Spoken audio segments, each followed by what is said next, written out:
Welcome to today's Explainer. I am absolutely thrilled to have you here. As history buffs and numismatic enthusiasts, we spend countless hours studying the incredible stories hidden right inside our wallets. And today, we're going to explore the rich history, the brilliant physical design, and the genuinely fascinating economic journey of the Czech Koruna. It's honestly a masterclass in how money survives falling empires, adapts to brand new nations, and navigates modern global economics. All right, let's dive right in. Here's our lesson plan for today's Explainer. We'll be hitting 5 key areas. First, the birth of the koruna. Second, coins of the realm. Third, the evolution of Czech banknotes. Fourth, managing the exchange rate. And finally, number 5, the euro adoption debate. Let's get to it. Section 1, birth of the koruna. So to really get the koruna, we have to rewind the clock over a century. The story actually kicks off back in 1892 when the Austro-Hungarian krone, or crown, replaced the gulden. Emperor Franz Joseph I actually suggested the name himself. Then skip ahead to 1918, the empire dissolves and Czechoslovakia emerges as the only successor state to keep that imperial-era currency name. It became this massive symbol of stability. After surviving a pretty controversial monetary reform under a different regime in 1953, we land in 1993. The nation peacefully splits, and the modern Czech koruna officially takes over from the Czechoslovakian koruna. A totally new era, but that historic name, it survived the whole shebang. Now, here's a wild historical quirk for you. Back in that 1892 transition, the new krone replaced the gulden at a strict 2-to-1 rate. So because of that old math, a 10 koruna coin was worth exactly 5 guldens. People immediately started calling it a fiver, or pětka in Czech. And get this, Czechs still use this nickname in casual conversation today. Actually, think about that for a second. An exchange rate from 1892 is still literally shaping modern slang over 130 years later. How cool is that? Section 2, coins of the realm. You really can't talk about the koruna without mentioning its subunit, the heller, or heller. 1 crown equals 100 hellers. Now, originally, you'd carry 10, 20, and 50 heller coins right in your pocket. But as we know, inflation slowly eats away at purchasing power. So between 2003 and 2008, the Czech National Bank officially pulled these physical coins from circulation. But here is the fascinating part. The heller didn't die. It still exists as a kind of ghost currency in the financial system. You'll constantly see retail prices ending in, say, 99 hellers. When you hand over cash, the shopkeeper just rounds the total to the nearest whole koruna. It's a perfect example of how accounting logic completely outlives physical metal. Speaking of the metal, the modern Czech coin series is a masterclass in user-friendly design. The minters established a strict, incredibly logical rule. First, as the value of the coin goes up, the physical diameter systematically increases. Second, as the value goes up, the weight increases. This scales perfectly from the tiny, lightweight 1 koruna coin all the way to the large, bimetallic 50 koruna coin. Because of this brilliant sizing, you can literally reach blindly into your pocket and instantly know exactly what you're holding just by touch and weight. Section 3, evolution of Czech banknotes. Okay, picture this. It's 1993. The Czech Republic is rapidly gaining independence, and they are facing a massive logistical nightmare. They need their own distinct currency immediately. But printing millions of brand new banknotes takes a lot of time.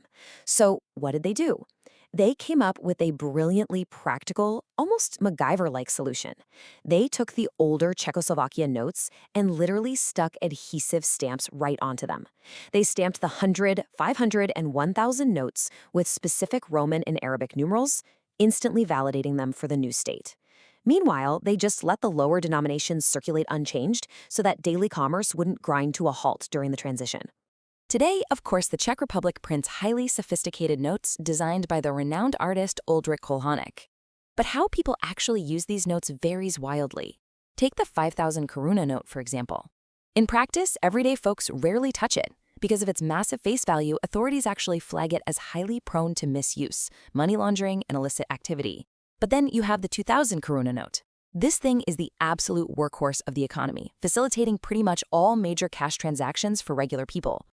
To put that into perspective, there are roughly 209.7 million 2,000 koruna banknotes circulating right now.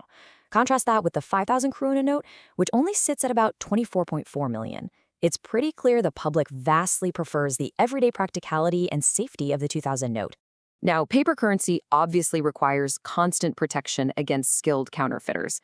So the Czech National Bank rolled out some major security upgrades starting in 2007. They added some seriously high-tech elements. We're talking color-shifting security threads, intricate new watermarks, and these things called Urian constellations. If you haven't heard of them, they are clever geometric patterns that physically trigger modern copy machines to just refuse to print the image. By 2022, the bank successfully swept all the older versions of the 100 to 2,000 Koruna notes out of circulation, ensuring only the ultra-secure ones are left out there in the wild. Section 4. Managing the exchange rate. The Czech National Bank isn't just printing money, they're actively managing the koruna to shield the national economy. A huge example of this went down in November 2013. The bank intervened directly in the open markets to artificially weaken the koruna.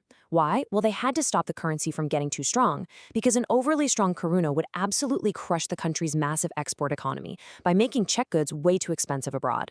Now, ordinary citizens were pretty frustrated at first. It instantly spiked the price of imported goods right before Christmas. But the long-term microeconomic play actually worked.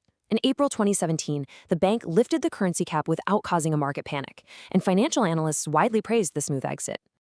Looking at the historical valuation against the euro really tells the story. Notice the record run back in 2008 when the exchange rate strengthened all the way to 26.930, then jumped to that deliberately weakened state in 2013 at 27.425 during the central bank's intervention. By 2017, once the cap was off, it strengthened again to 25.540. And looking at the numbers for 2024, it sits comfortably right around 25.185. Through global recessions and intense domestic interventions, the koruna has demonstrated just remarkable resilience and stability. Section 5.